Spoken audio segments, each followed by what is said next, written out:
If you create a platform that reduces problems, it then frees you up to do more. And if you take that agile approach to that, okay, where I'm going to compartmentalize these items from a service delivery to a service platform to my service catalog, right? If I look at all those things as in an aggregate, right, they have to be very streamlined in order for you to deliver and have like that quick response, quick delivery, quick change, right? Again, being adaptable.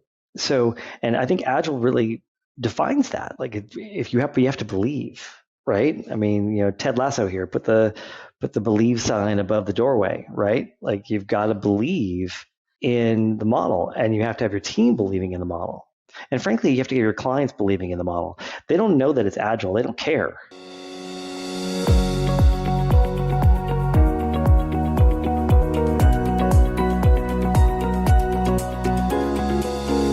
All right, welcome back to the TopLeft podcast, where we talk about MSP topics, Agile leadership, those sorts of things. So today, I'm excited to have a guest, Matthew Bookspan, one of our long-term clients, and just looking forward to a good discussion around Agile. And we'll cover some technical MSP topics, but really, I think this will apply to people in all sorts of positions, even outside the industry. Just it's really about people. So welcome, Matthew.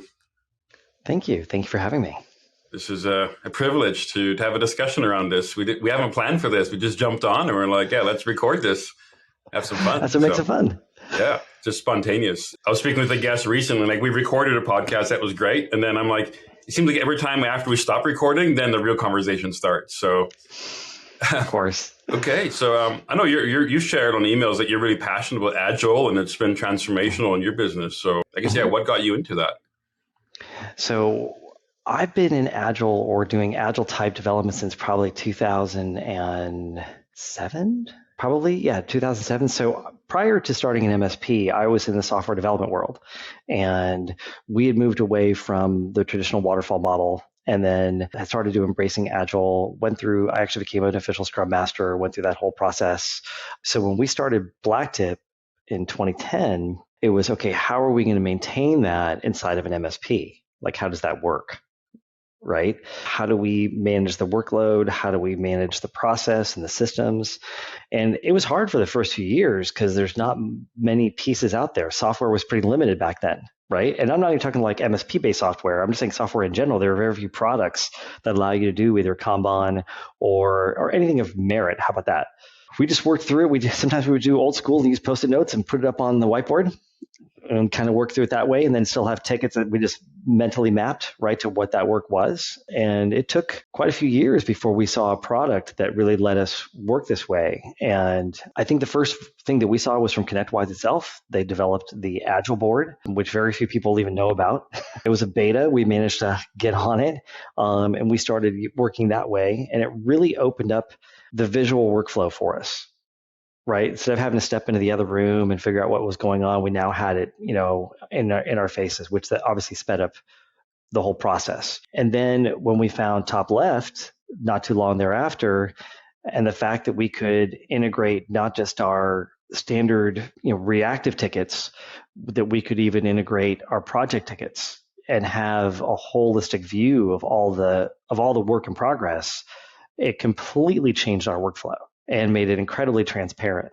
And candidly, the people who've come to work for us have been like a little overwhelmed by it at first. And then they go, holy smokes, this is awesome. Because they're like, we totally understand what's happening right now all the time. And I think the other thing that it did, moving to an Agile model within an MSP, is that, you think of a traditional service board and you've got a variety of statuses, right? Blocked, on hold, waiting for vendor, waiting for customer, in progress, blah, blah, blah. I mean, I know some folks have like 20 or 30 statuses.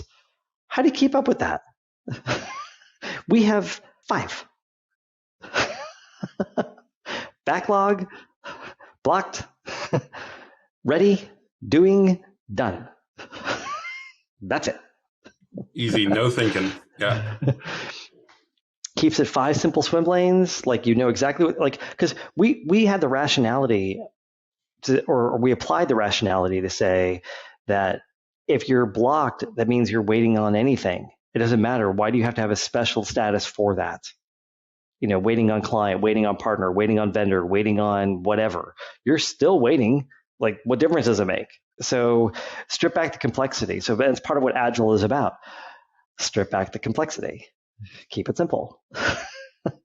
So really, then, because we could view our projects at the same time, we could then really start drawing, okay, from the overall view, like, okay, let's start, what items we're going to work on right now? What's in our sprint for this week? Okay, we want to get these particular items completed.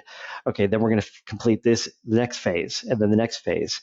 And so we I'm sorry, I should step back. So, typical projects in ConnectWise are more traditional waterfall, like they are phases or milestones, as we used to call them. And then there's tickets which represent the particular tasks, and they barely manage dependencies any well, and it's a mess, and they certainly don't handle any level of capacity planning. I mean, it's ridiculous.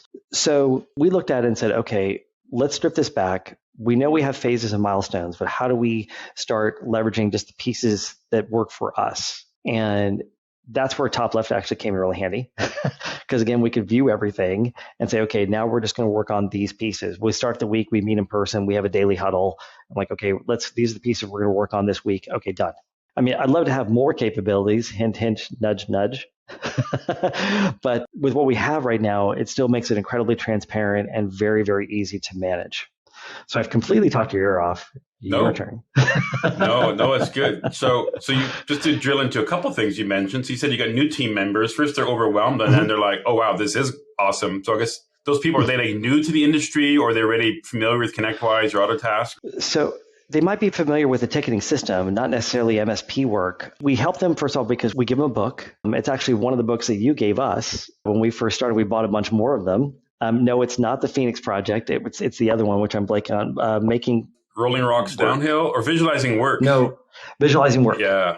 Visualizing Work. So we have, that is part, like within your first week, you have to complete that book as a part of working at BlackTip. So that way you have, conceptually, you can understand like how we're working and why we work that way. I think the other thing actually it really helped us do, by the way, is it prevented the whole let's work on multiple things at once with the same person. Do one thing, do it well, finish. Do the next thing, do it well, finish. So really so new people who come on board, they tend to actually really embrace it because they can see it's just, I understand, like it's because everyone's got a fairly big display and they keep the board up at all times. So being able to understand what's happening is pretty clear. But we're not big. I mean, there's 7 of us. It's not like we've got 50 to 100 people, and we would then have like different maybe boards based on like maybe like call it a small integrated team, and other small integrated teams, like that, like, or some people have like these super big help desks. Everyone does it differently, right? We call them pods, right? So like we're kind of like one pod right now, and as we grow, we'll build another pod who will have their own dashboard or effectively their own work in progress board, right? As we kind of break things apart, but we know how that can scale. So the tool makes it easy. Yeah, definitely. The Kanban method scales from single person. You can do it for your personal stuff, like cleaning the garage or the garbage or whatever, right? You can have a Kanban on your refrigerator with some cards or stickies. Exactly. But it's just teams of hundreds or thousands of people. It's just different levels throughout the organization. But yeah, so what we've done is recently in our Windows MSP is splitting like service versus projects. So we haven't done pods. It's just service team versus project, and that helped because until we did that, the projects were getting the short end of the stick and then they weren't rolling along. So once we set up separate boards, dedicated some team members, visualized it, then it really unlocked that. And it's direct money to the bottom line for us is getting the projects done. Yeah, finishing projects is always a good thing. Yeah. And the clients give more work. If they see that you're responsive on the request and the stuff is coming out regularly, then they give more work. But we found that they held it back. It wasn't even getting into our backlog. They just held back on even mentioning it to us because they're like, well, we've got to get these 5 or 10 things done before we give you the next list or share more of the vision. So they just had it in the back of their mind or on their project board and just sitting there waiting for us to do the first things.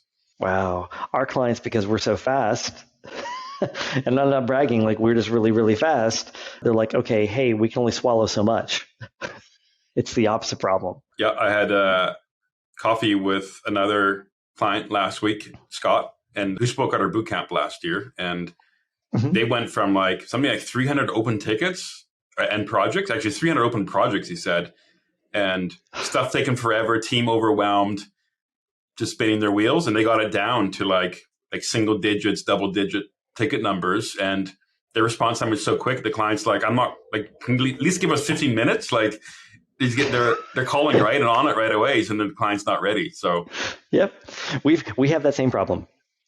Yep, we've been told by some clients, can you give us a couple minutes before you respond? I mean, our average response time across all clients, all issues is under 3 minutes. Like, and that is like a mark that we've hit straight for 13 years. wow. So, at some points in time, it was less than 2 minutes, and even for some period of time, it was less than 1 minute.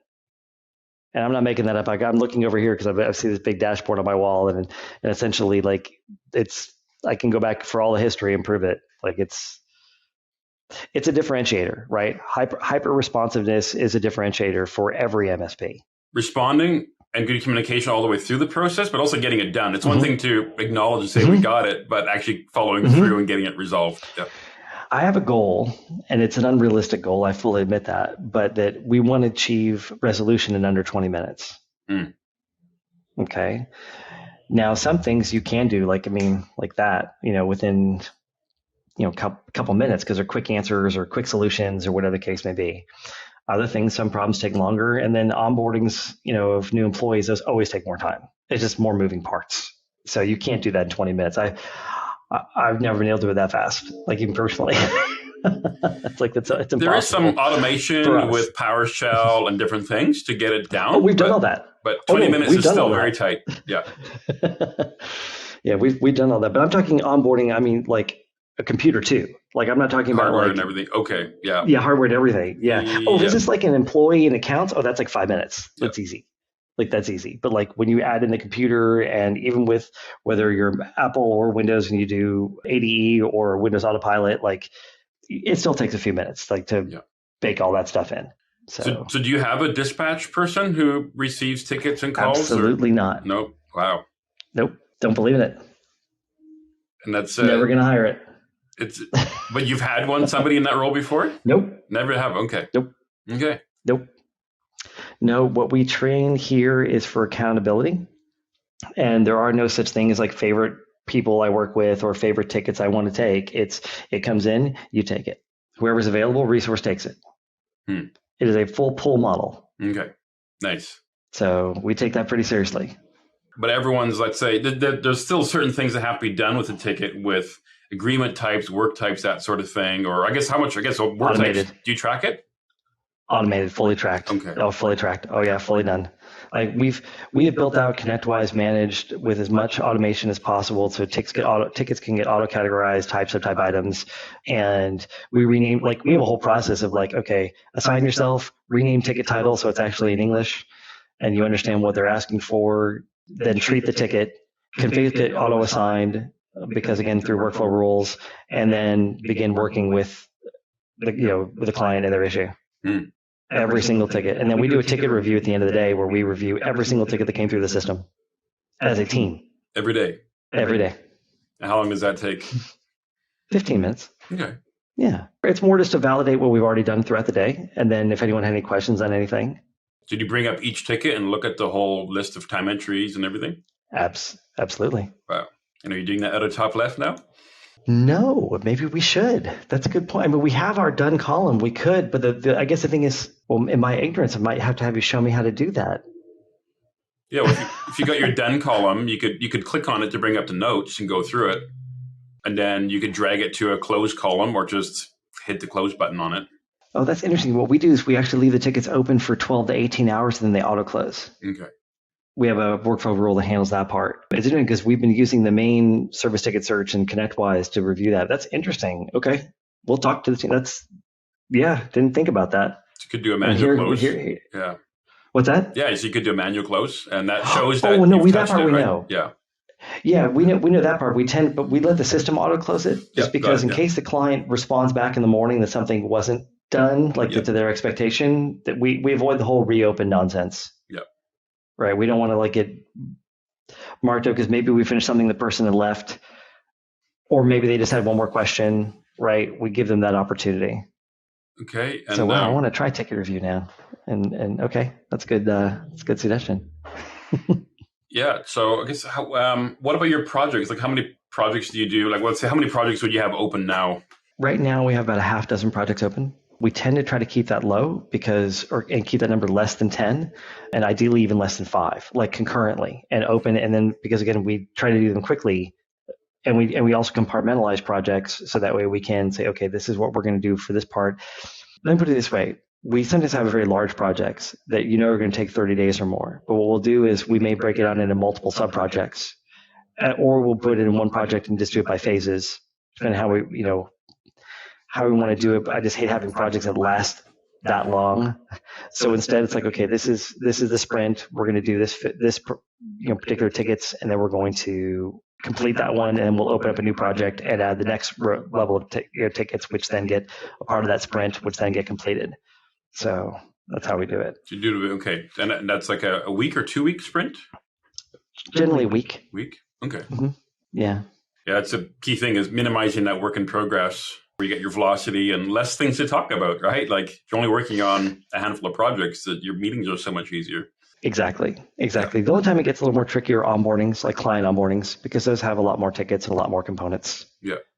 So that's a scenario where you will see more tickets on the board for that. Although I like seeing is we color code our project tickets brown, kind of matches what we have in ConnectWise. When we see more project tickets than we see traditional service tickets, we're happy. We actually like that. Like that means, okay, like we talked earlier, more money and more good things happening for the client. Yeah, because the projects where we improve their quality of life, their automation, make them more efficient, improve their security, whatever, real improvements. Yeah. And then, so you mentioned the end of day routine of going through the completed tickets. And then do you do like a morning huddle as well? Absolutely, every day. Yeah. And what happens if you miss? I guess you never miss, but miss which part? I'm sorry. The daily huddle. Like miss the meeting? Yeah. So there are times where I miss it, right? As the owner, like I'm not always there, but we have someone else who someone steps up and runs the meeting, right? Like we have someone else who can step in and run the meeting if I'm not going to run the meeting. And generally I try not to run the meeting anyway. I let the team run the meeting. Like, okay, whoever wants to go first, start and then go. Yeah. And it's 15 minutes. Like that's it for all of us. So you better keep it tight. So what's the agenda? How do you go through that?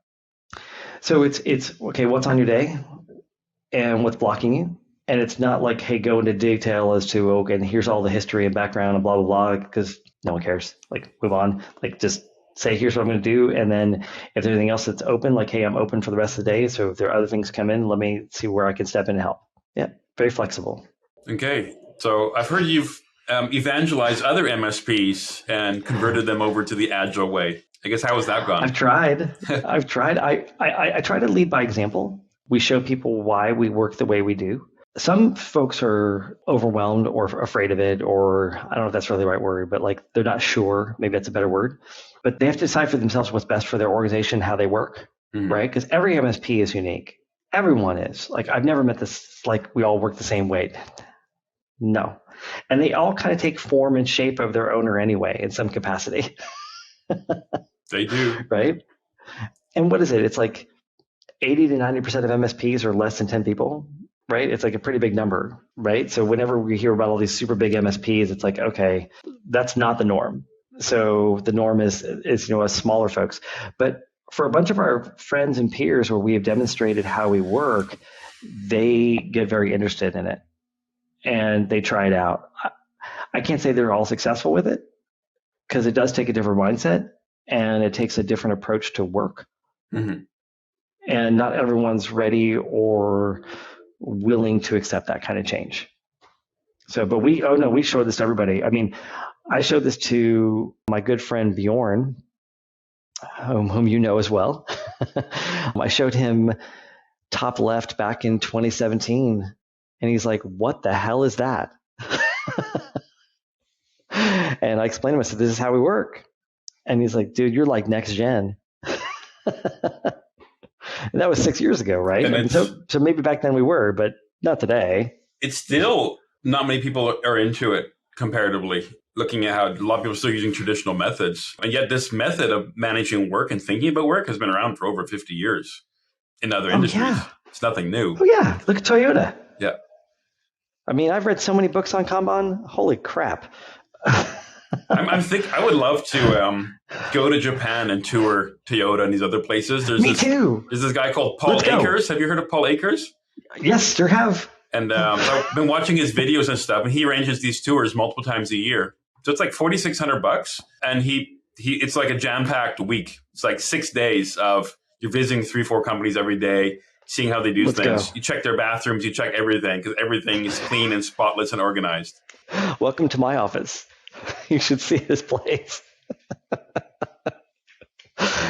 I say that making fun of myself, but that is who we are. We are very precise. You see our lab, everything is completely organized by client, by place. Like here's our workspace versus here's our workbench, excuse me, and here's where like there's extra seating, like here's shelving, like everything is labeled. It's pretty hardcore. I listened to one of his videos recently. He said something like they're in his manufacturing company, FastCap, that they spend like an hour every day in a huddle, basically, and then another hour on like 5S. How many people? Hundreds. Okay. So they're basically always talking about how do we improve our work today? How do we declutter? How do we simplify? How do we sort, shine, smoothen, level load, all these things, clean up our workspace, label things better, all these like 1 second things that add up. And compared to most companies in that space, their profit is like 5 times higher, even though they spend like 2 hours a day actually not working on product.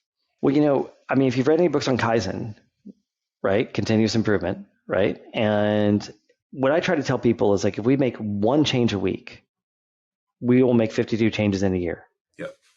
Right?